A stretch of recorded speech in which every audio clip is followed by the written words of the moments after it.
আজকে যেহেতু মহরমের 10 তারিখ, ঐতিহাসিক কারবালার ঘটনা, মর্মান্তিক ঘটনা এই দিনে ঘটেছিল, বাকি সেটা ইসলামের পরাজয় ছিল না। শাপলা চত্বরে শাপলা ট্রাজেডি তৈরি হয়েছিল, আলেম ওলামা অনেক বুজুর্গানে দিন সেখানে শহীদ হয়েছিলেন, সেটা ইসলামের পরাজয় ছিল না। সেটার ধারাবাহিকতাই 24-এর গণ অভ্যুত্থান হয়েছিল, তার আগে হতে পারেনি। তো সেই অবদানকে অস্বীকার করা যাবে না। তো সাইয়্যিদুনা হুসাইন রাদিয়াল্লাহু আনহু কারবালার ময়দানে যে শহীদ হয়েছেন, শাহাদত বরণ করেছেন, এটা ইসলামের পরাজয় ছিল না, বরং জালেমের বিপক্ষে মাজলুমের জয় ছিল। এটা কি ছিল? জালেমের বিপক্ষে মাজলুমের জয় ছিল। শাহাদাত বরণ করা বা শহীদ হওয়া, এটা কখনোই মনে করবেন না কথা যে ইসলামের পরাজয়, বরং এটা ইসলামের জয়। ইসলামের জয় আসতে হলে, ফাতহ আসতে হলে রক্ত লাগে, ত্যাগ লাগে, কোরবানি লাগে, শাহাদাত লাগে, এটা লাগবে। এখন এই বিষয়টা আলোচনা করতে গিয়ে আমরা অনেক সময় বাড়াবাড়ি ছাড়াছাড়ি মাঝখানে পড়ে যাই। একদল এই দিকে টানে, আরেক দল ওই দিকে টানে, সাহাবীদের সমালোচনার মধ্যে নিয়ে যায়, সাহাবীদেরকে গালিগালাজ করে, মানে আমরা একটা সীমা রঞ্জনের মধ্যে পড়ে যাই। একেবারে ইতিদাল, মধ্যম পন্থা, যেটা অনুসরণ করলে কোরআন সুন্নাহ এবং আমাদের ইসলামী মূলনীতির বাহিরে যাওয়া লাগে না, এভাবে ভারসাম্য রক্ষা করে চলাটা খুব কঠিন হয়ে যায়। এজন্য আমাদেরকে এই কারবালার ইতিহাস জানার আগে তার প্রেক্ষাপট জানা জরুরি। আমি ভাবছি আজকে কারবালার মূল ইতিহাসে ঢোকার সময় পাবো না, সময় তো আর অত বেশি না, মাত্র আছে আর 25 মিনিট। তো প্রেক্ষাপটটা নিয়ে আজকে আলোচনা করব। আরেকটা জুমায়, আগামী জুমায় ইনশাল্লাহ কারবালার ঘটনাটা বিস্তারিত আলোচনা করব।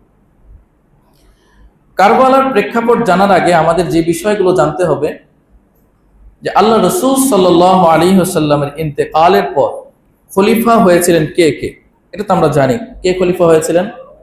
হযরত আবু বকর, তারপরে হযরত ওমর, এরপরে হযরত ওসমান, তারপরে আলী রাদিয়াল্লাহু আনহু। এখন হযরত আবু বকর সিদ্দিক রাদিয়াল্লাহু আনহু, তার মর্যাদা, তার শ্রেষ্ঠত্ব সকল সাহাবীদের উপর, তার মর্যাদা এবং শ্রেষ্ঠত্ব সকল সাহাবীদের উপর। সকল নবীদের মাঝে সেরা নবীকে হযরত মুহাম্মদ রাসূলুল্লাহ সাল্লাল্লাহু আলাইহি ওয়াসাল্লাম, সকল নবীদের মাঝে সেরা নবী। আর নবীদের যত উম্মত আছে, নবীদের যত উম্মত আছে, নবী না, নবীর বাহিরে যারা উম্মত, হযরত ঈসা আলাইহিস সালামের উম্মত, মুসা আলাইহিস সালামের উম্মত, ইব্রাহিম আলাইহিস সালামের উম্মত, যত নবীর যত উম্মত আছে, সকল নবীর সকল উম্মতের মধ্যে শ্রেষ্ঠ হলেন হযরত আবু বকর রাদিয়াল্লাহু।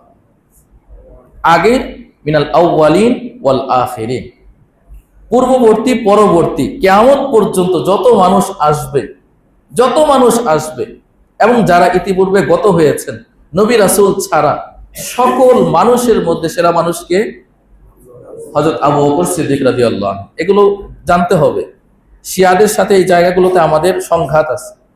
আমরা তো অনেক সময় ইরান প্রেমী হয়ে যাই এই বিষয়গুলো না জানার কারণে। এগুলো আমাদের মৌলিক ইসলামের বিষয়, আকীদার বিষয়। সকল নবী রাসূলের পরে সেরা মানুষকে হযরত সিদ্দিক আকবর আবু বকর রাদিয়াল্লাহু আনহু। যারা সর্বপ্রথম ইসলাম গ্রহণ করেছেন 4 জন ব্যক্তি, হযরত আবু বকর, আম্মাজান খাদিজা রাদিয়াল্লাহু আনহা, হযরত আলী এবং যায়েদ বিন সাবিত। এই 4 জন হলেন সর্বপ্রথম ইসলাম গ্রহণকারী ব্যক্তি। আবু বকরের কাছে পেশ করেছেন, তিনি কোনো দ্বিধাই করেন নাই, বরঞ্চ তিনি অপেক্ষা ছিলেন কখন একটা নতুন কথা মুহাম্মদ আমার কাছে বলবে, সাথে সাথে সেটা আমি কবুল করব। সব সময় তার পাশে পাশে ছিলেন। এমনকি যখন আল্লাহ রাসূল সাল্লাল্লাহু আলাইহি ওয়াসাল্লাম মক্কা থেকে মদিনায় হিজরত করেন, গারে সাওরের মধ্যে আশ্রয় গ্রহণ করেন, সে সময় তার একমাত্র সঙ্গী ছিলেন কে? আবু বকর রাদিয়াল্লাহু আনহু। যখন তিনি ভয় পাচ্ছিলেন যে কাফেরদের পা গুলো দেখা যাচ্ছে, একটু উকি দিলে আমাদেরকে দেখে ফেলবে, ধরে ফেলবে, তখন আল্লাহ রাসূল সাল্লাল্লাহু আলাইহি ওয়াসাল্লাম তাকে অভয় দিয়ে বলেছিলেন, ইয ইয়াকুলু লিসাহিবিহি লা তাহজান ইন্নাল্লাহা মা'ানা। কোরআনের আয়াত, সূরা তাওবার মধ্যে আল্লাহ রাব্বুল আলামিন ইরশাদ করেছেন যে তিনি তার সঙ্গীকে বললেন, সাহিব সঙ্গীকে বললেন, লা তাহজান, তুমি ভয় পেও না, ইন্নাল্লাহা মা'ানা, নিশ্চয়ই আল্লাহ তাআলা আমাদের সাথে আছে। সুবহানাল্লাহ।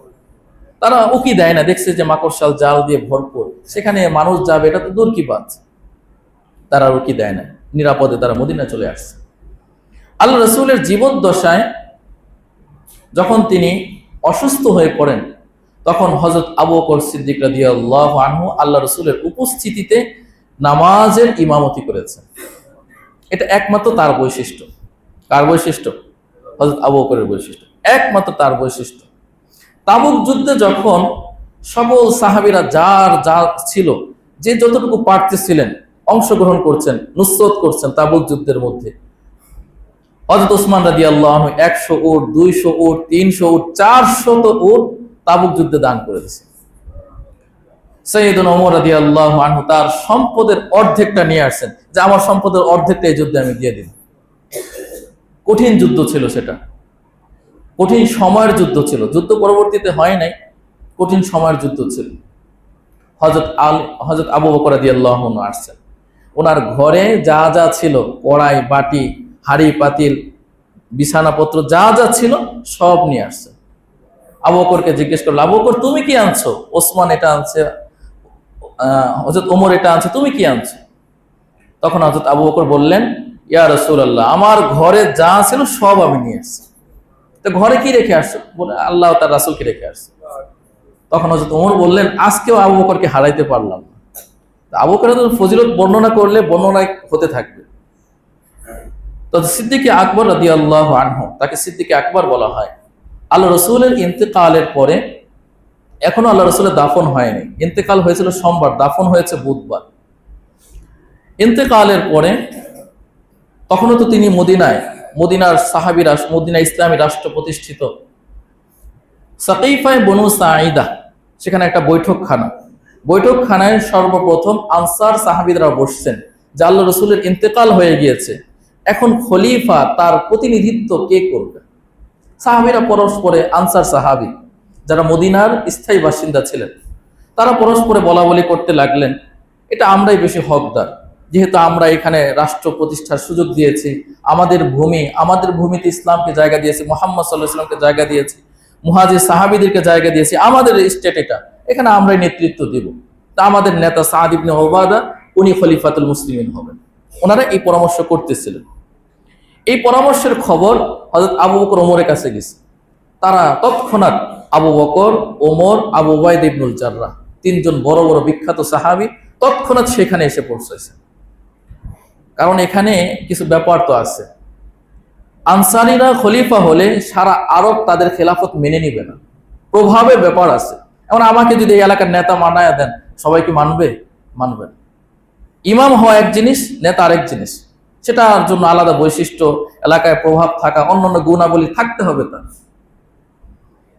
তো যখন আনসার সাহাবীরা এই ধরনের পরামর্শ করছিলেন, তাদের উদ্দেশ্য ভালো ছিল, কারণ এই জন্য আমি আয়াত পড়েছি, ওয়াস-সাবিকুনাল আউয়ালুনা মিনাল মুহাজিরিন ওয়াল আনসার। আনসার সাহাবী আউয়ালিন আখিরিন, পূর্ববর্তী পরবর্তী, এবং মুহাজির সাহাবী পূর্ববর্তী পরবর্তী, যারা ইসলাম আগে কবুল করেছেন পরে কবুল করেছেন, সকল সাহাবীদের ব্যাপারে আল্লাহর বাণী হলো রাদিয়াল্লাহু আনহুম ওয়া রাদু আন। এজন্য আমাদের সবসময় কথা রাখতে হবে, যদি মনে হয় যেটা কেমন কেমন, বলবেন, সাথে সাথে বলবেন যে তাদের উদ্দেশ্য ভালো ছিল, ভালো নিয়তে করেছেন, এটা বলতে হবে, ইমানের তাকাজা। তখন তিনজন সাহাবী সেই মজলিসে গিয়ে উপস্থিত হলেন, তাদের সাথে পরামর্শ করলেন। এরপর তাদের মধ্য থেকে আবার বললেন, আনসারীদের মধ্য থেকে, ঠিক আছে, তাহলে আপনাদের মধ্য থেকে একজন হোক, আমাদের মধ্য থেকে একজন হোক, দুইজন খলিফা হোক, দুজন সমঝোতা করে যেভাবে রাষ্ট্র পরিচালনার দরকার সেভাবে তারা পরিচালনা করুন। আবু বকর রাদিয়াল্লাহু আনহু এবার নীরব হয়ে হাদিস শোনাইলেন। কি শোনাইলেন?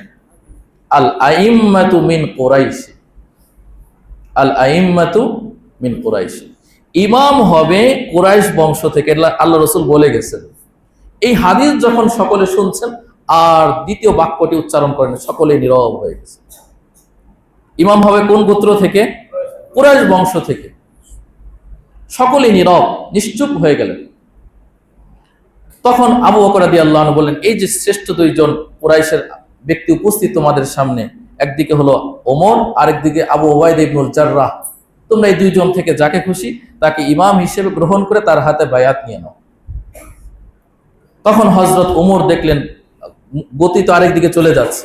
সাথে সাথে তিনি এগিয়ে এসে হযরত আবু বকরের হাতটা ধরলেন এবং বললেন, আপনার হাতে আমি প্রথম বায়াত গ্রহণ করলাম, এবং কারা কারা আগ্রহী সকলে চলে আসো। সকলে উপস্থিত যারা ছিলেন ওই মজলিসে বিনা বাক্যে নির্দ্বিধায় কোনো সংশয় ছাড়া সকলে আবু বকরের হাতে বায়াত গ্রহণ করল। সকলে ইজমা হয়ে গেল। কি হয়ে গেল? পরবর্তী দিন হযরত আবু বকর রাদিয়াল্লাহু আনহু আম্মাতুল মুসলিমিন সকল মুসলমানদের উপস্থিতিতে সকলের থেকে বায়াত গ্রহণ করেছেন। তবে কিছুদিন বিলম্ব করেছেন হযরত আলী রাদিয়াল্লাহু আনহু। তিনি যেহেতু পারিবারিকভাবে আল্লাহ রাসূলের দাফন কাফন কাজে ব্যস্ত ছিলেন, এজন্য আসতে পারেনি। কোনো কোনো বর্ণনায় আসছে হযরত ফাতিমা রাদিয়াল্লাহু আনহা ইন্তেকাল পর্যন্ত তিনি বায়াত গ্রহণ করেন নাই। তিনি তার স্ত্রীকে নিয়ে, যেহেতু বাবা হারা মেয়ে, খুব একটা অসহায় অবস্থা, তার সাথে বেশি সময় দিতে হয়েছে। আল্লাহ রাসূলের সবচেয়ে আদরের কন্যা ফাতিমা রাদিয়াল্লাহু, আল্লাহ রাসূলের ইন্তেকালের পরে 5.5 মাস পরে হযরত ফাতিমা রাদিয়াল্লাহু আনহা ইন্তেকাল করেন। তো তার ইন্তেকালের পরে হযরত আবু বকর রাদিয়াল্লাহু আনহু হযরত আলীর সাথে কথা বলেন এবং তার শ্রেষ্ঠত্ব, তার মর্যাদা সবকিছু তুলে ধরেন, এবং তিনি তাৎক্ষণিক যে পরিস্থিতিটা হয়েছিল সেই অবস্থাটাও হযরত আলীর কাছে তুলে ধরেন। এরপর তিনি সকলের উপস্থিতিতে হযরত আবু বকর রাদিয়াল্লাহু আনহুর হাতে বায়াত গ্রহণ করেছেন। আর কোনো ইখতিলাফ নেই, ইজমা হয়ে গেল।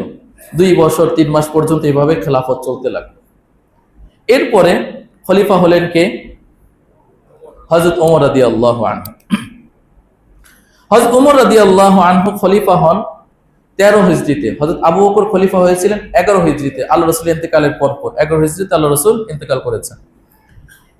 তো হযরত ওমর রাদিয়াল্লাহু আনহু খেলাফত নির্বাচনটা ছিল, হযরত আবু বকরেরটা তো ছিল এইভাবে আম্মাতুন নাস, সাধারণ পাবলিক প্লেসে। হযরত ওমর রাদিয়াল্লাহু আনহু নির্বাচন ছিল হযরত আবু বকরের একক সিদ্ধান্ত।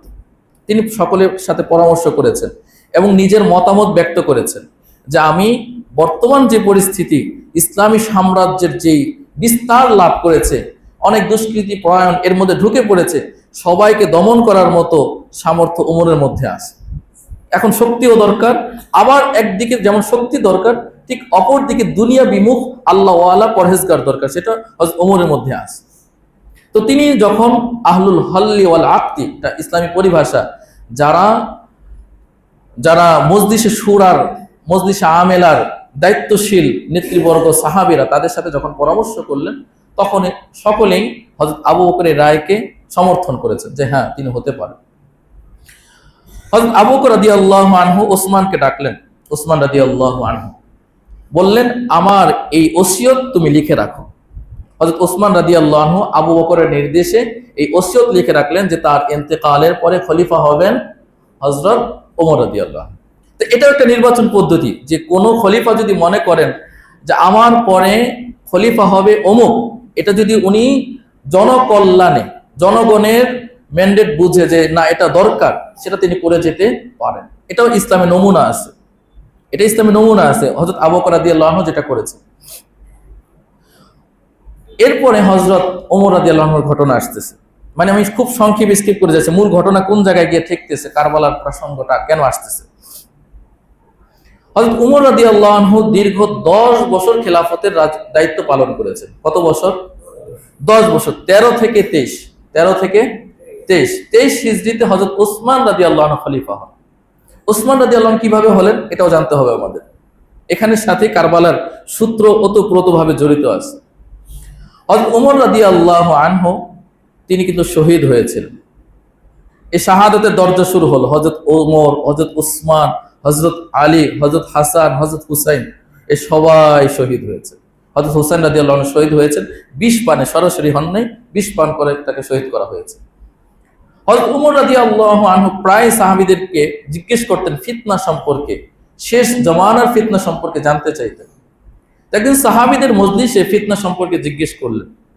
হযরত হুযায়ফাতুল ইয়ামান রাদিয়াল্লাহু আনহু, বিখ্যাত সাহাবী, কি নাম? হযরত হুযায়ফা। উনি বললেন, হ্যাঁ, এই সম্পর্কে আমি জানি, ফিতনা কখন থেকে শুরু হবে আমি জানি। বলল, কখন থেকে শুরু হবে?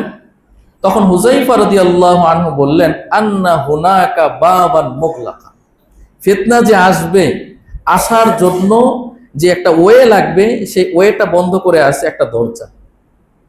ফিতনা আসার মাঝখানে ফিতনা এবং নিরাপত্তা এর মাঝে প্রতিবন্ধক হয়ে আছে একটা আবদ্ধ দরজা, বাবুন মুগলাক, একটা বন্ধ দরজা। ফিতনাটা আসতে পারতেছে না। বাহিরের ধোঁয়ার গন্ধ আমাদের এখানে ঢুকবে, সম্পূর্ণ গ্লাস দিয়ে বন্ধ করা, আবদ্ধ, এখানে ঢুকতে পারবে না।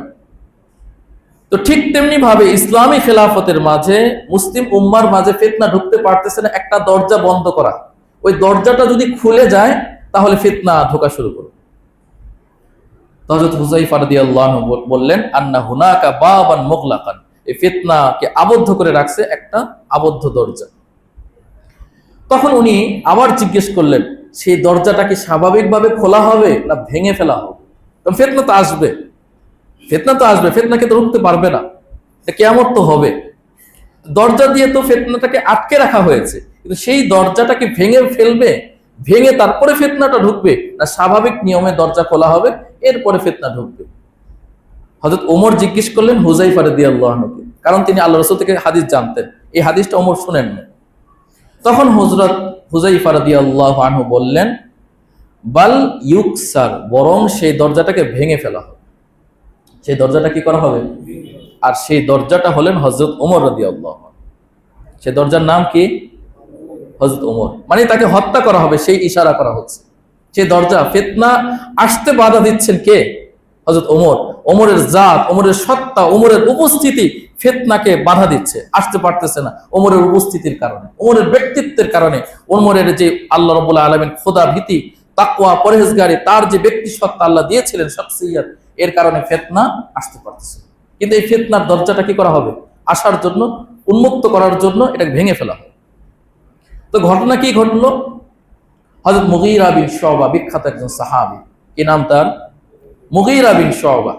ইতিমধ্যে ইসলামী সাম্রাজ্য অনেক দূর পর্যন্ত বিস্তৃত হয়ে গেছে, পারস্য জয় হয়ে পড়ছে। নাহাওয়ান্দ, বিখ্যাত যুদ্ধ হয়েছিল, নাহাওয়ান্দের যুদ্ধ।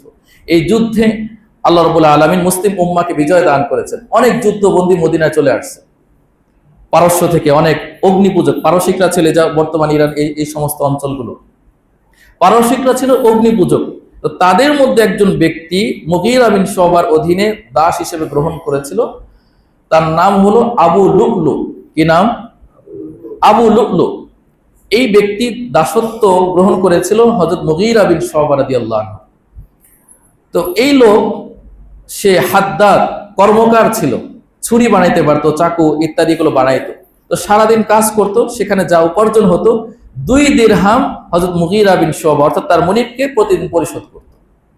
এটা তৎকালীন রেওয়াজ ছিল, নিয়ম ছিল, যে সে তার যাবতীয় দেখাশোনা করবে, দেখভাল করবে, বাকি 1% সে তাকে দিবে, সে তাকে পরিশোধ করবে। তো মুগীরা বিন শুবা রাদিয়াল্লাহু আনহুর সাথে আবু লু'লুর বনিবনা হচ্ছিল না। সে বলছিল, আমি আপনাকে 2 দিরহাম দিতে পারবো না, প্রতিদিন 1 দিরহাম দিব। তো মুগীরা বিন শুবা রাদিয়াল্লাহু আনহু এটা মানেন না। তো আবু লু'লু এসে সরাসরি খলিফাতুল মুসলিমিন ওমর রাদিয়াল্লাহু আনহুর কাছে অভিযোগ করছেন যে মুগীরা বিন শুবাকে আমি বলেছি যে 2 দিরহামের পরিবর্তে আপনাকে প্রতিদিন আমি 1 দিরহাম দিব, তিনি সেটা মেনে নিচ্ছেন না, আপনি এটা ফয়সালা করেন। তো তিনি সবকিছু পর্যবেক্ষণ করেছেন, সবকিছু পর্যবেক্ষণ করে দেখেছেন তার ইনকাম, তার স্বাস্থ্য সামর্থ্য সবকিছু ভালো। সে 2 দিরহামের চেয়ে অনেক বেশি প্রতিদিন ইনকাম করে, সেখান থেকে 2 দিরহাম পরিশোধ করা এটা তার জন্য কষ্টকর, এটা স্বাভাবিক বিষয়। তো তিনি বললেন ওমর রাদিয়াল্লাহু আনহু যে না, তোমার জন্য যে 2 দিরহাম ধার্য করা আছে, প্রতিদিন তোমার মুনিবকে পরিশোধ করবে, এটা স্বাভাবিক, ন্যায়সঙ্গত, এটা অন্যায় করা হচ্ছে না। ওমর রাদিয়াল্লাহু আনহু অন্যায় ফয়সালা দিয়েছেন, কিন্তু সে এটা মেনে নিতে পারে না। সেটা মেনে নিতে পারে না যে আমি তার কাছে বিচার দিলাম, আবার ভিতরে তো অগ্নিপূজক, সে তো অগ্নিপূজক, দেখছে যে আমাদের সাম্রাজ্য, পারস্য মুসলমানরা বিজয় করে ফেলেছে, এই একটা দহন তার ভিতরে ছিল। তো হযরত ওমর রাদিয়াল্লাহু আনহু যখন ফজরের নামাজে যাচ্ছিলেন, সে একটা খিঞ্জির নিয়ে তার বুকের ভিতরে ফজরের নামাজের মধ্যে গিয়ে আঘাত করছে, একেবারে পেটের মধ্যে আঘাত করছে। তো হযরত ওমর রাদিয়াল্লাহু আনহু এভাবে তার শাহাদাতের ইতিহাস সমাপ্তি ঘটল। এই হলো, এই ফিতনার দরজাটাকে কি করা দেওয়া হলো? ভেঙে দেওয়া হলো। এখন ফিতনা শুরু হয়ে যাবে। পূর্ব থেকেই যেহেতু হযরত উসমান রাদিয়াল্লাহু আনহুর এই বিষয়টা, নির্বাচন করার যে বিষয়টা, এটা হযরত ওমর রাদিয়াল্লাহু আনহু করে গেছে। কিভাবে, সেই ঘটনা আমাদেরকে একটু জানতে হবে। একটু সময় নিয়ে 5 মিনিটে শেষ করে দেব ইনশাআল্লাহ। হযরত উসমান রাদিয়াল্লাহু আনহু যে খলিফা হলেন হযরত ওমরের পরে, এই ঘটনাটা হযরত ওমর রাদিয়াল্লাহু আনহু আবু বকরের পরিপূর্ণ অনুসরণ করেননি।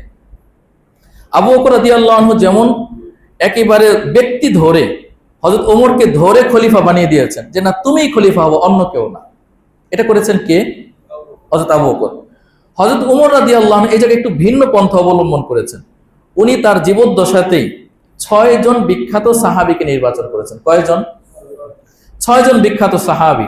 এর মধ্যে হযরত ওসমান, আলী, আব্দুর রহমান ইবনে আউফ এবং তলহা, জুবাইর, সাদ ইবনে আবি ওয়াক্কাস। তলহা, জুবাইর, সাদ ইবনে আবি ওয়াক্কাস, এই কয়জন? 6 জন। ওসমান, আলী, আব্দুর রহমান ইবনে আউফ, তলহা, জুবাইর, সাদ ইবনে আবি ওয়াক্কাস, এই 6 জনকে নির্বাচন করেছেন কে? হযরত ওমর রাদিয়াল্লাহু আনহু। এই 6 জনকে নির্বাচন করার পরে তিনি বলেছেন যে আমি এই উম্মতের মধ্যে সবচেয়ে আমানতদার, সবচেয়ে আল্লাহর রাসূলের সোহবত প্রাপ্ত, সবচেয়ে বিশ্বস্ত ব্যক্তি, সবচেয়ে তাকওয়াবান তোমাদেরকে মনে করেছি। এখন তোমাদের মধ্য থেকে যে কোনো একজন খলিফা হোক। সহজ করে দিলেন বিষয়টাকে। অনেকের মধ্য থেকে কয়জনের মধ্যে নিয়ে আসছেন? 6 জনের মধ্যে। কারণ ইসলামে খলিফা যে কেউ হতে পারে, ওয়াইন কানা আবদান হাবশিয়ান, হাবশি গোলামও হতে পারে। কিন্তু হযরত ওমর রাদিয়াল্লাহু আনহু বিষয়টাকে খুব শর্টে নিয়ে আসছেন, যে 6 জনের মধ্যে সীমাবদ্ধ করে দিয়েছে। এই 6 জন থেকে তোমরা বাছাই করবে। এই 6 জনের মধ্য থেকে 3 জন, সাদ রাদিয়াল্লাহু আনহু, উনি বললেন আমার খলিফা হওয়ার দরকার নাই, আমি আমার খেলাফতের যেই জিম্মাদারি ওমর আমাকে দিতে চাচ্ছিলেন, এটা আমার রায়টা আমি আব্দুর রহমান ইবনে আউফকে দিয়ে দিলাম, আমি সরে আসলাম। আমার রায়টা আমি কাকে দিয়ে দিলাম? 6 জনের একজন আব্দুর রহমান ইবনে আউফকে দিয়ে দিলাম। ওনার দেখা দেখি জুবাইর ইবনে আওয়াম রাদিয়াল্লাহু আনহু, উনি বললেন আমিও খেলাফতের দায়িত্ব থেকে সরে আসতে চাই, আমার রায়টা আমি হযরত আলীকে দিয়ে দিলাম। এরপরে ওনার দেখা দেখি হযরত তলহা ইবনে উবাইদুল্লাহ, বিখ্যাত সাহাবী, উনিও বললেন যে আমার দায়িত্ব থেকে সরে আসতেছি আমি, আমার রায়টা আমি ওসমানকে দিয়ে দিলাম। 6 জন থেকে কয়জন কমে গেল? রইল কয়জন? 3 জন, আব্দুর রহমান ইবনে আউফ, ওসমান, আলী। আব্দুর রহমান ইবনে আউফ, ওসমান, আলী, এই 3-এর সংখ্যা চলে আসছে। 3 জন থেকে একজন খলিফা হবে। হযরত আব্দুর রহমান ইবনে আউফ উনি এবার ঘোষণা দিলেন নিজের থেকে যে আমাদের মধ্যে এই 3 জনের মধ্যে এমন কেউ আছে যে দায়িত্ব থেকে সরে আসতে চায়, দায়িত্ব নিবে না, দায়িত্ব থেকে সরে আসতে চায়, এমন কেউ আছে? এবার 2 জন নীরব, ওসমান, হযরত আলী, 2 জনই নীরব। 2 জনই আল্লাহর রাসূলের জামাতা, ওনার 2 জনই নীরব। তখন হযরত আব্দুর রহমান ইবনে আউফ বললেন আমিও দায়িত্ব থেকে সরে আসলাম এবং মদিনার অলি গলিতে ছোট বড় সকলের সাথে আমি পরামর্শ করব আপনাদের ব্যাপারে, যারা আপনাদেরকে সবচেয়ে বেশি যেই দিকে রায় যাবে সেই দিক বিবেচনা করে আমি দায়িত্ব ঘোষণা করব, আপনারা এতে প্রস্তুত আছেন কি? ওনারা 2 জন বললেন, হযরত আলী এবং উসমান রাদিয়াল্লাহু আনহুমা, হ্যাঁ আপনার রায়ের উপর আমরা সন্তুষ্ট। হযরত আব্দুর রহমান ইবনে আউফ, হযরত ওমর রাদিয়াল্লাহু আনহুর ইন্তেকাল হয়ে গেছে, উনি তো আঘাতপ্রাপ্ত হয়েছেন, শহীদ, ইন্তেকাল হয়ে গেছে। হযরত আব্দুর রহমান ইবনে আউফ মদিনার অলিতে গলিতে খেয়ে না খেয়ে দিন রাত একাকার করে লাগাতার 3 দিন ঘোরাঘুরি করছেন। কয়দিন? 3 দিন। 3 দিন ঘোরাঘুরি করে সকলের মতামত নিয়েছেন। কিছু মতামত পেয়েছেন হযরত আলীর পক্ষে, কিছু মতামত পেয়েছেন ওসমান রাদিয়াল্লাহু আনহুর পক্ষে। 2 দিকে মতামত পেয়েছেন, সমান সমানই বলা যায়, কিছুটা সমান সমান, 2 দিকে মতামত আছে। কারণ 2 জনই তো আল্লাহর রাসূলের প্রিয়জন। একজন 1 কন্যা বিয়ে করেছেন, তাও প্রিয় কন্যা, ছোট কন্যা। আরেকজন 2 কন্যাকে বিয়ে করেছেন, যুন্নুরাইন। কেউ কারোর চেয়ে কম না, ফজিলতে, মর্যাদায় কোনো দিক থেকে কেউ কারোর চেয়ে কম। যখন 2 দিকে সমান সমান রায় আসতেছে, তখন 4র্থ দিন হযরত ওমর রাদিয়াল্লাহু আনহুর শাহাদাতের 4র্থ দিন সাধারণ জনসাধারণের সমাবেশ ডাকছেন। হযরত আলী এবং হযরত ওসমান 2 জনকেও ডাকছেন। হযরত আব্দুর রহমান ইবনে আউফ কথা বলছেন। সর্বপ্রথম আলীকে ডাকলেন, আপনি আসেন এইখানে। এসে বললেন আপনি কি আমার হাতে এই মর্মে বায়াত গ্রহণ করতে প্রস্তুত আছেন যে আল্লাহ, তার রাসূল এবং আমাদের পূর্ববর্তী যে 2 খলিফা হযরত আবু বকর এবং হযরত ওমর যেভাবে রাষ্ট্র পরিচালনা করেছেন হুবহু তাদের মতো শাসন কার্য পরিচালনা করবেন, আপনি প্রস্তুত আছেন? উনি জবাব বলেছেন আল্লাহুম্মা লা, আমি আল্লাহ তার কিতাব অনুযায়ী আমল করব, এতে কোনো সন্দেহ নাই। কিন্তু আবু বকর, উসমান যেই তর্জে, যেই মর্মে, যত দিক বিবেচনা করে সবকিছু পরিচালনা করেছেন হুবহু আমি এটা করতে পারবো না। বাল আজতাহিদ, যেখানে গবেষণার প্রয়োজন হবে আমি সেখানে গবেষণা করব, ইস্তিহাদ করব, এটা হবে, এটা স্বাভাবিক বিষয়। একরকম হুবহু তো করা সম্ভব না। এই কথা বলে তিনি নিচে বসলেন। এরপর ওসমানকে ডাকলেন, হুবহু তাকেও একই প্রশ্ন করলেন আব্দুর রহমান ইবনে আউফ, যে মুবায়াতি আলা কিতাবিল্লাহ ওয়া রাসূলি ওয়া আলা ফি'লি আবি বকরিন ওয়া ফি'লি ওমর ইবনুল খাত্তাব রাদিয়াল্লাহু আনহু, যে আপনার কাছ থেকে আমি এই মর্মে বায়াত নিতে চাই যে আল্লাহর কিতাব, আল্লাহ রাসূল এবং দুই শাইখাইন মানে শাইখাইনের কর্মের উপর, যে তারা যেভাবে কর্মকার্য পরিচালনা করেছেন ঠিক একইভাবে আপনি কার্য পরিচালনা করবেন। তিনি বলেছেন আল্লাহুম্মা নাম, হ্যাঁ আমি চেষ্টা করব। এই যে একটু মত মানে একটু কথার মধ্যে একটু ফাঁক ফোকর, উনি বলেছেন যে না আমি ইস্তেহাদ করব, আর উনি বলেছেন যে না আমি সর্বোচ্চ চেষ্টা করব। এই কথার একটু এদিক সেদিকের কারণে হযরত আব্দুর রহমান ইবনে আউফ হযরত ওসমান রাদিয়াল্লাহু আনহুকে রায় ঘোষণা দিয়েছে, এবং সাথে সাথে ওসমান রাদিয়াল্লাহু আনহুকে রায় ঘোষণা দিয়েছে। এটা হবে, মতামত নিতে হবে, অনেক এখানে কার্য বিবরণী থাকে। তো হযরত আলী সহ সকলেই তার হাতে বায়াত নিয়েছে। এখানেও ইজমা আছে, কি আছে? ইজমা, সকল সাহাবীরা তার হাতে বায়াত গ্রহণ করেছে। এবং তিনি এই 23 হিজরি থেকে নিয়ে 12 বছর পর্যন্ত, কত বছর? 35 হিজরি পর্যন্ত খেলাফতের দায়িত্ব পালন করেছেন। দীর্ঘ 12 বছর। সবচেয়ে বেশি খলিফায়ে রাশিদিন যে 4 জন ছিলেন তাদের মধ্যে সবচেয়ে বেশি খেলাফতের দায়িত্ব পালন করেছেন কে? ওসমান রাদিয়াল্লাহু আনহু। দীর্ঘ 12 বছর খেলাফতের দায়িত্ব পালন করেছেন। এখন আমাদের সময় শেষ, ইনশাআল্লাহ ওসমান রাদিয়াল্লাহু আনহুর খেলাফত এবং ওসমানের পর হযরত আলী, এরপরে হযরত হাসান হোসেন, এই দিক নিয়ে আমরা কারবালা আগামী সপ্তাহে ইনশাআল্লাহ আলোচনা করব। আল্লাহ রাব্বুল আলামিন সকল সাহাবীদের আজমত হরমত রক্ষা করার তৌফিক দান।